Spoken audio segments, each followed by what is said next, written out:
I was introduced to MTG right around the time that I was evicted from my first apartment about a decade ago. My friend invited me to a few matches, and I fell in love with the world and the lore behind the game. More importantly, I began to cherish my Fridays again. Every week, or as often as I could, I'd meet up with the guys, have drinks, share stories, and bond over a simple card game. MTG became a vessel for expression and creativity beyond my imagination, and it became deeper than the creatures on the cardboard. When I'm not playing with my friends or at my local game store, I find it challenging to socialize in the community. Despite its unfashionable reputation amongst the normies, the MTG community can be competitive and maybe a tad bit less welcoming than one would expect. Not to say that it's unbearable, just very intense. I moved out of my hometown a few years ago, and I had trouble assimilating into the local MTG scene in the new city. Everybody was already clicked up, and I was pretty unfamiliar to the locals, and for the first time since I started, I felt like the black face in the white place again. People of color probably know what I'm talking about. That moment when you feel socially overwhelmed and revert to that tribal mindset, where you start seeking melanin so that you can feel more at home. Nobody was being antagonistic toward me, just more apathetic to my presence, which isn't a problem, but it didn't ease my anxiety. I made it through that day, and I found a foothold in that game store later, but I started thinking, why don't more black people play Magic the Gathering?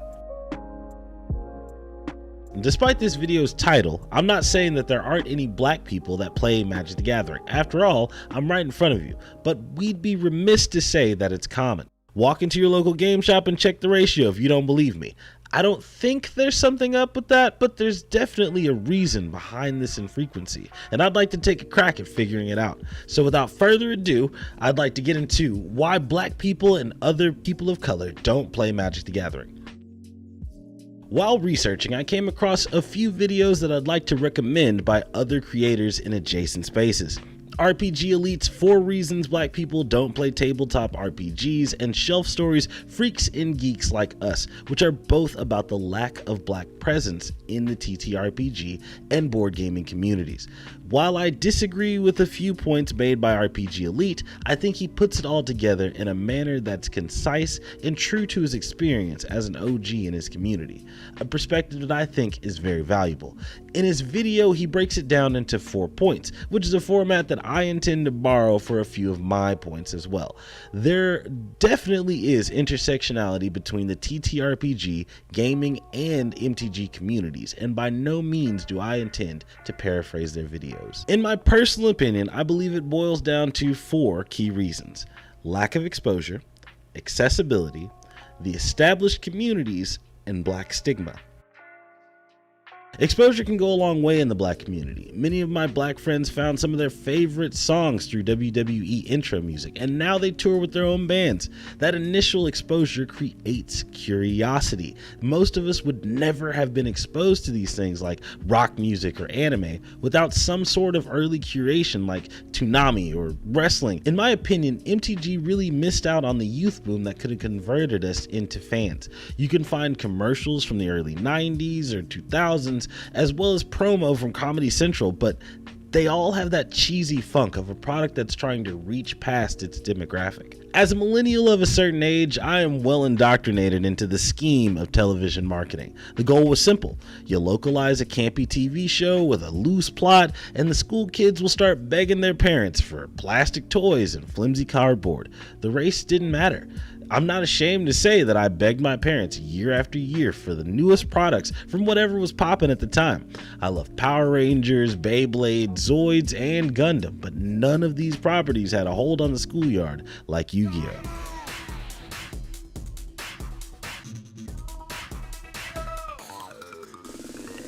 Yu-Gi-Oh! Was infectious, with plenty of colorful characters, tense plot lines, and cinematic battles with pharaohs and magicians across time. Konami had it figured out. Give the kids a show, give the kids the game, give the kids the toys. Rinse and repeat. That fear of missing out was what drove me to ask for the latest booster packs, which I seldom got but always was grateful for. And when the dual disc hit the scene, I happily gobbled up my mother's income tax just to get one. It didn't matter what your financial or ethnic background was, because as long as you were hip to the wave, you were in. Yu-Gi-Oh! Gave you the fantasy. For many, it was their first foray into anime, but it didn't introduce you to the nuance of fantasy. Most of my black friends were introduced to fantasy through Lord of the Rings, He-Man, and honestly, not much else. Without that anchor, you're much less likely to buy into things like Magic the Gathering, which has an expansive lore that stretches across the multiverse. Honestly, if you submerge yourself into the game, you become a part of the story, and the cards become your toolset against your foes. It's amazing how involved you are as a player, but how the hell are you supposed to know that if it's never demonstrated to you? It just seems like MTG has always had an issue with exposure to the uninitiated. The game has never had a direct television show to help translate it to a conventional audience. There have been attempts through shows like Chaotix or Duel Masters, both of which feature games that are heavily influenced by MTG, but don't share any plot points or rule sets with the game. Both Duel Masters and Chaotix failed to catch fire in a way that Yu-Gi-Oh! Did. That's not to say that the property needs a show, but there is a case to be made. League of Legends recently put out Arcane, and I'll be the first to tell you that I wasn't a big League player, but after watching a few episodes, I can say that my interest is piqued. Entertainment just has a way of breaking those cultural barriers and providing that entry point for people to experience things. I'd like to preface by saying black people are not a monolith. If you go to any primarily black or low-income neighborhood, you can find a group of black kids that are into books, anime, and nerd stuff, just as well as you can go into a rich neighborhood and find someone who is sincerely plugged in. But allow me to generalize for a minute and project my own experience, which I don't feel is entirely unique. I grew up poor. We weren't destitute by any means, but tough times occurred a little more often than not. I'm also from a small town where that's pretty much the norm. We learned to make do with what we had and be happy with less, something that I feel is typical of the black experience. When you grow up like this, you learn to love whatever you have access to. My mother loved dark fantasy books, and my father was a fan of sci-fi, traits I adopted from both of them that set me up with a predisposition to like anime and fantasy. On paper, I would have been a dead ringer for MTG at an early age, but nobody in my family played the game. Why? Probably because they never heard of it. Low-income communities usually don't have a game store. My town didn't have a game shop or anything like that until very recently, and getting to one meant a 30-minute drive to the city. That was a tall ask in my home. Even if I was aware of the game, I doubt I would have found a way to play. I had no access to the cards or anyone to play with. I learned how to play spades and dominoes because there were people around me that played. We often played with old decks of cards or sets of bones that had been passed down in a Crown Royal bag, and if we didn't, a quick trip to Walmart would only set us back a few bucks. It never broke the bank to play. The rules were simple but complex if you were with the right group, kinda like Magic the Gathering. While the barrier to entry is relatively low, starter packs can run you about $20 and usually contain the bare Magic essentials. Starter kits or deck builders toolkits usually contain what the community has dubbed junk rares that do little to impact the game, or you find are very difficult to play. And once you move into higher level plays, you see that these cards become even less effective. One thing I love about the game is the versatility that comes with deck building, but you need the right cards. In order to find the right cards, Magic players use tools like online card dealers and community trade sites.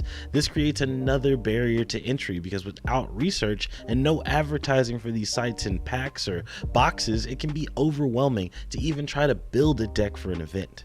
Today we have Magic Arena, an online option that allows you to play with people around the world. You can build a deck and experiment with playstyles from home, and you have opportunities to earn currency and wildcards to build the deck of your choice, though rare and mythic rare wildcards are few in frequency.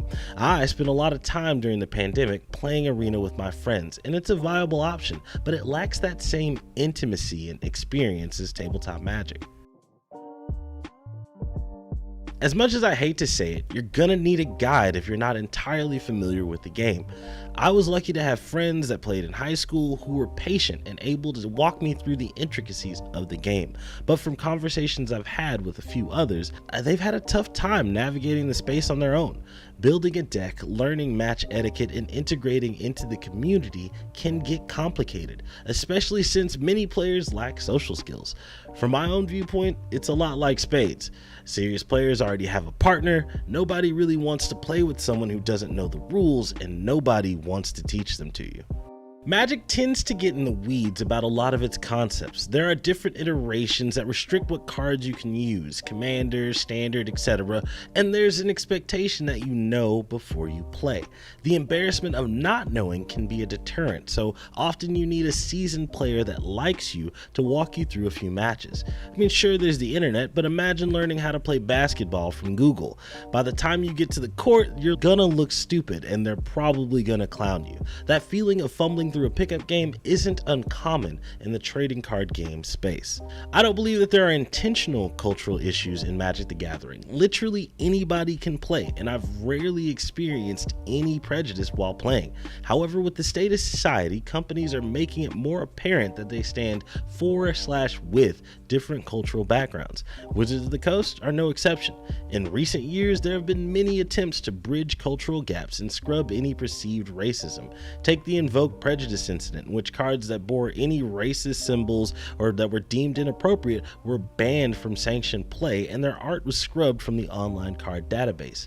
And the Black is Magic secret layer dropped, themed around Black History Month and celebrating Black characters from the game. My own cynicism aside, I think this is a step in a good direction, but it's more so for those people who are already in the community, and it doesn't do much to bring others in.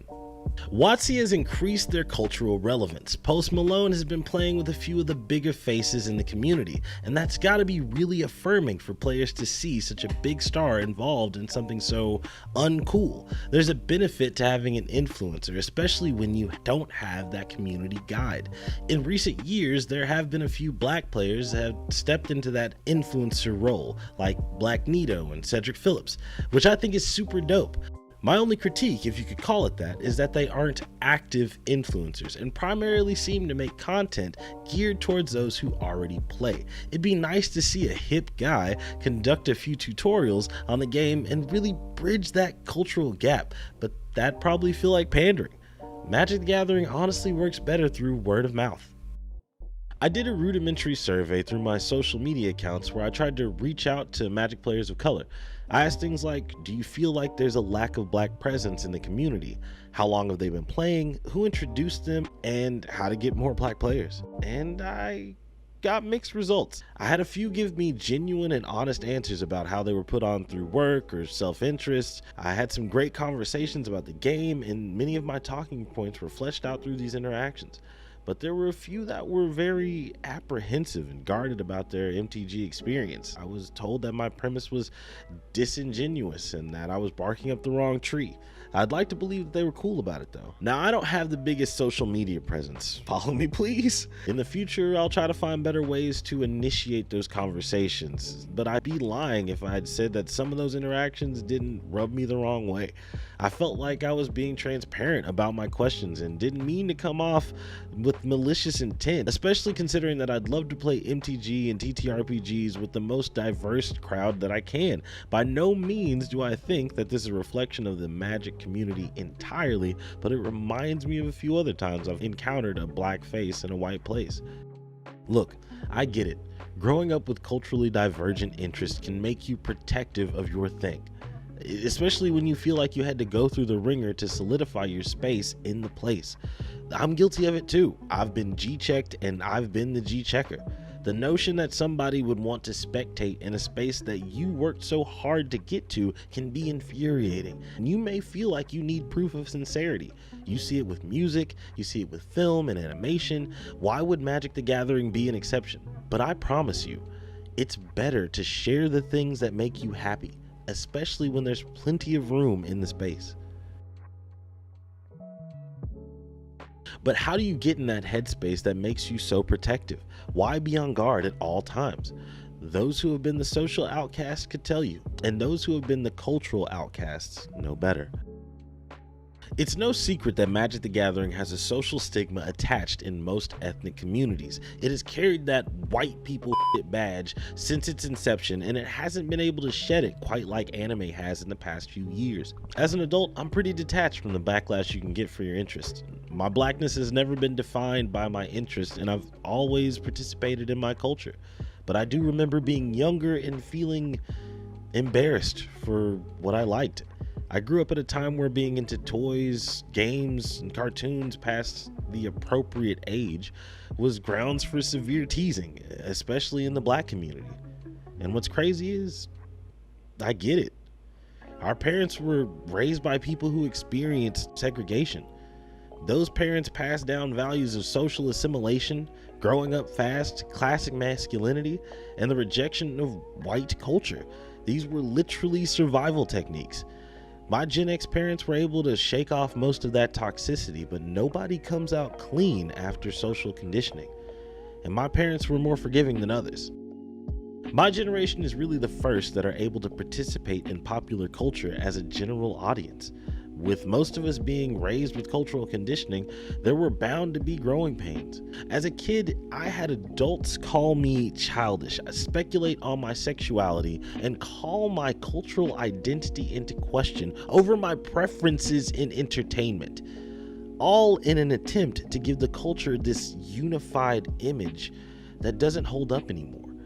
My experience isn't unique, and that's why so many adults are embracing their nerdier interests. It's finally safe to just like what you like. There aren't any rules anymore. You can hop into whatever space you want and just be. There's bound to be a community waiting to accept you as you are, and there's so many avenues to be found. All you need is interest.